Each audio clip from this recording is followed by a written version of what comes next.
Hello everyone. In today's video I'm continuing my Don't Starve series. Let me see here. Yes. Last episode we did Warley, and now we're going to be doing Wortox's video. Basically what happened with me was I had filmed this video, but the immediate day after I finally finished filming it, the update released, so then I had to go unlock all his skills, well, all the ones that I can unlock, so that way I could explain the video better. But anyways, now that all of that is done and there's no more delay, now I can continue with the series. Alright, Wortox. He has 200 HP, which is more than a normal character, 175 hunger, again more than a normal character, and 150 sanity, which is a little less than other characters. Pretty good with the HP and hunger though. They had to make him somewhat better because after all he is a DLC character that you have to actually pay money for. He's actually less nourished by regular food, however his favorite food is pomegranates, so that's just another thing to keep in mind. And his birthday's March 28th. Right now for his origin story. Basically, Wortox and his friend Krampus would steal from the creatures in the Constant. Wortox did it for fun, not knowing the consequences, while Krampus did it to be evil. Basically, the day Wortox discovered this, when his friend Krampus was trying to steal a baby beefalo from its mother, Wortox then put a stop to it. After Wortox and his friend Krampus were fighting each other, Wortox's powers grew in because, as you all can see on the picture, he looks kind of red and evil right there. However, originally he had more of a different color, he was looked more like an animal. Basically, when his powers grew in, he ended up turning into the red creature you see right now. And basically after that, he gained all his powers and lost his friend. After that, he just sort of teleports and hangs around the survivors, basically doing whatever. It's hard to tell where he originally came from because upon examining the Florid postern, he says that he's not actually trapped here, which pretty much a lot of players already know that. One of his items that he starts with is a soul, which he actually starts out with 6 of them, which you can teleport with them, but I'll get more into the abilities later. Alright, there's nothing else to talk about here, so I'm going to jump into the game. Alright, now I've loaded into the game. Here I have a soul jar, which is carrying all the other souls I have. I'll get to the soul jar in a minute, but it's pretty self-explanatory. Basically, to start off, you have a soul hop, which you can jump twice when you have this at default. You can click once, and then soul echo, which is like a follow-up. It doesn't cost any additional souls to use soul echo, so therefore you can just hop once and then hop twice. In addition to teleporting on the screen, you can also go through the map, which I don't know if y'all can see, but it says soul hop 1, and then later on it can be 2, 3. Basically, the further you go, the more it's going to cost. If I were to go all the way up here, it would take 11 souls.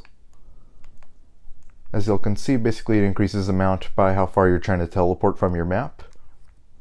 You can also release souls to get sanity and HP. The only reason I'm not getting HP right now is because of my skill tree, but I'll do a bit of an explanation on that in a minute.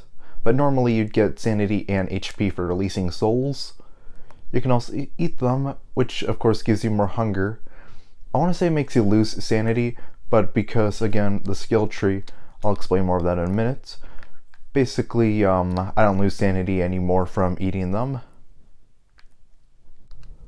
Now for his skill tree. Basically, the neutral skills in the center kind of relate to pan flutes, and he has the scales. Basically, the scales vary on how many naughty and or nice skills you decide to use. The naughty skills basically makes it so that way if you drop souls, you get less HP and no sanity, but when you eat them, you don't lose sanity anymore. The nice one, I want to say, allows you to get more HP and sanity from releasing them, but I'm not sure if it affects hunger or not. Alright, that's pretty much that for the scale abilities. Those are the max abilities you get from doing all of these, but because I have more naughty skills, y'all can see I have naughty ability, which you don't have to pay any extra skill points for, so that's a nice bonus. Basically, this first skill 1, the first pan flute skill you get allows you to, sometimes Wortox will get an urge to play the pan flute, which when he does, it doesn't lose any durability. I don't know if I have it in my chest here. I mean, I think I do, but I'm not sure if you'd want to play right now. Basically, your character gets sudden urges to play, and then if you do, you'll notice because the pan flute will have like music notes around it.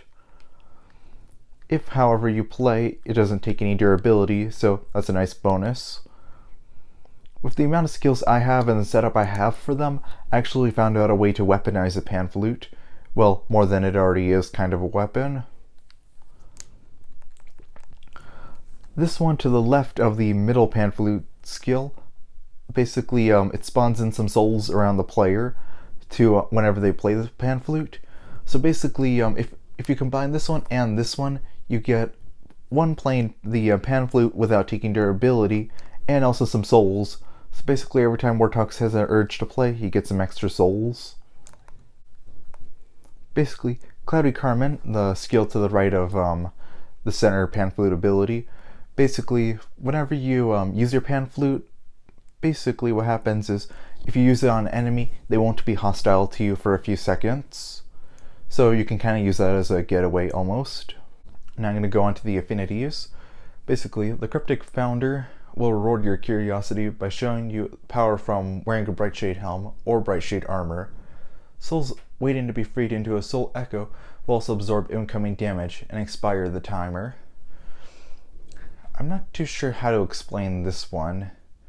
In addition to that, you see the, I don't know if y'all see by the scales, there's two little blue dots next to them. Those were added once I added my affinity, so I assume the shadow one would add two more red ones, so just keep that in mind. Basically, every time you use a Soul Echo, it has a little timer around the soul. I want to say this makes the timer shorter when you use this. The next ability is Shadow Harvester. The Queen will reward your loyalty by unlocking the power from wielding a Shadow Reaper. Souls waiting to be freed in a Soul Echo will cause damage dealt to a spread out to close room enemies, or hit one target twice and expire the time. Basically, I want to say it also works with the Soul Echo when you use one ability and then you use a secondary one. I want to say this will make you do more damage, I think, and the other one's more defense based. I don't really use these two affinities for Wortox, so I'm not doing too good of a job explaining, but hopefully that wasn't too complicated. Now we're going to go on to his skills. You have to get the ones on the bottom first before you can get the ones on top. This next ability is the Knapsacker. Basically, allows you to create the Knapsack, a new weapon with a lot of uses actually. Basically, this weapon does more damage by how full it is. As y'all can see, it looks kind of empty right now. But if I place that, as y'all can see, it got bigger. And here's kind of what it would look like at full. Basically, this does more damage depending on how full it is. Overall, pretty cool mechanic in my opinion. However, something to keep in mind is this does not include your backpack. So you can't carry your backpack and have that full and then expect to do extra damage. Also, it works like a bug net where you can catch bees and butterflies with it and then replant them. And then also, you can use it to pick up multiple items. So like, if I put like a few little items on the ground next to each other and then tap B to take them, as y'all can see, it takes multiple things at the same time. This is useful in PvP if you're trying to loot someone after you just defeated them. You know, just as a way of collecting stuff easier. Or if you're collecting from a farm or something. The next ability is the Soul Jar, which allows you to craft and use the Soul Jar to store souls for later use. The Soul Jars will leak, let's see here. Ah yes, they'll leak souls over time when they're not in your inventory, which that's what this was that I was showing y'all earlier. It's actually a little expensive to craft, and just realizing now I forgot to mention the knapsack recipe. The knapsack takes 4 souls and 2 silk, so it's actually really easy to craft. The Soul Jar is the opposite. You need 2 marble, 1 pearl jar, which are harder because of those new otter enemies, and a red gem. Kinda hard to get, but in my opinion it's pretty cool. I like the idea behind it that you could hold more now. As y'all can see, I can just stick them in there. This actually can increase the damage of the knapsack, but it's in a later ability, which I'll show y'all in just a minute. The skill to the upper right of this last one, the Soul Jar, basically souls inside of the Soul Jars increase both the damage of the knapsack and the damage of souls up to 100% total souls collected. Basically, when you have this, it can increase the damage of your knapsack. I don't know by how much, but you can do some pretty high damage with Wortox by doing this.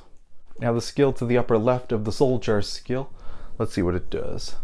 Holding soul jars increases your maximum souls allowed to be held at once by 5 each, stopping you from overflowing of soul power. Something I forgot to mention is if you have too many souls in your inventory, Wortox will claim to be too greedy, I believe, and some of his souls will spill out of his inventory.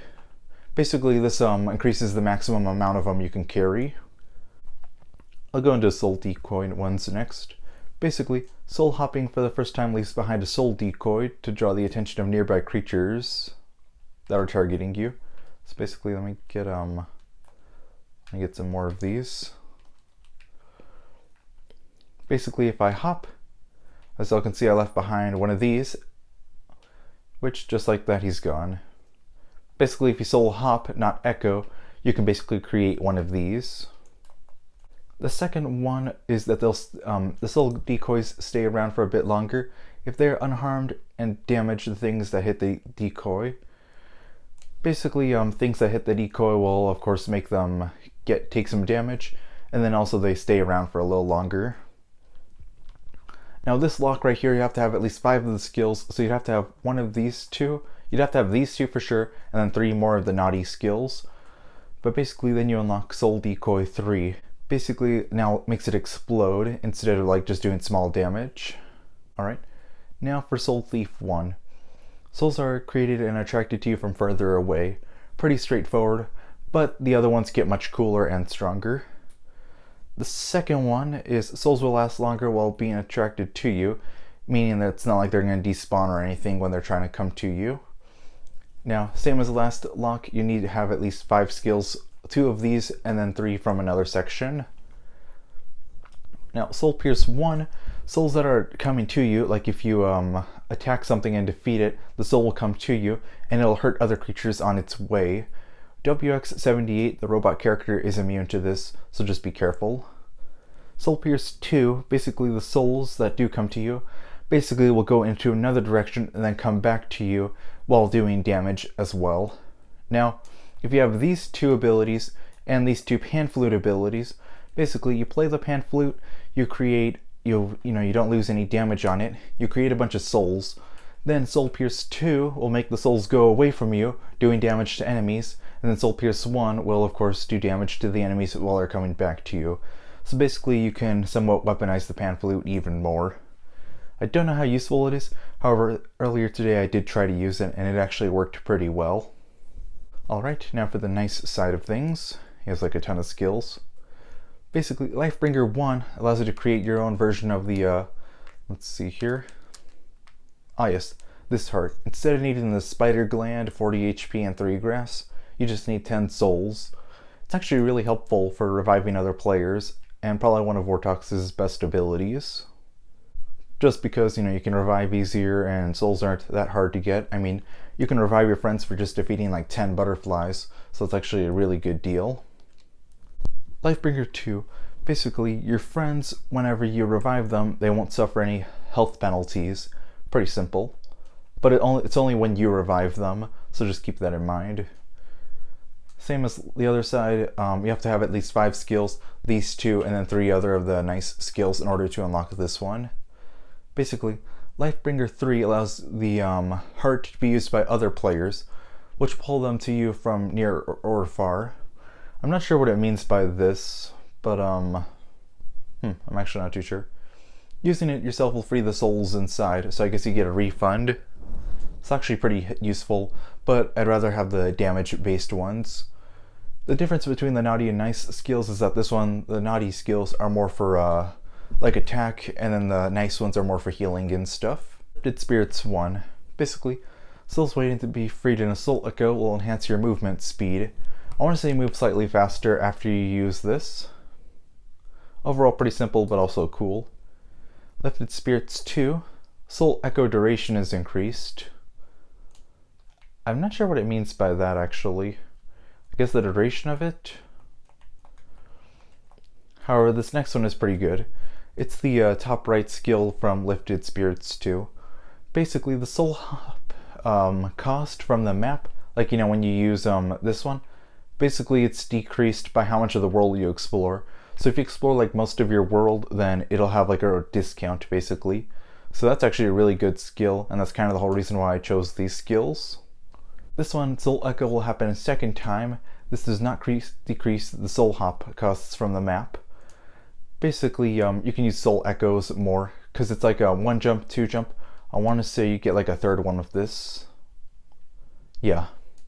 Reaching Souls 1. Drop Souls will heal at an increased range. Earlier today when I was unlocking the skill, I got it confused. I thought it gives you more HP, but it does not. I wanted to get it so that way it would balance out the naughty skill, just so that way I could get more of the HP, but turns out it just heals at an increased range. I didn't think it was too useful because, I mean, if you're playing on the computer version of the game, you could just call your friends, like use the chat, tell them to gather around, and then you could heal them all. Reaching Souls 2. Dropped souls will move towards hurt players and heal at an increased range. Kind of like the last one, except now the souls will move to hurt players, like if you can't carry anymore.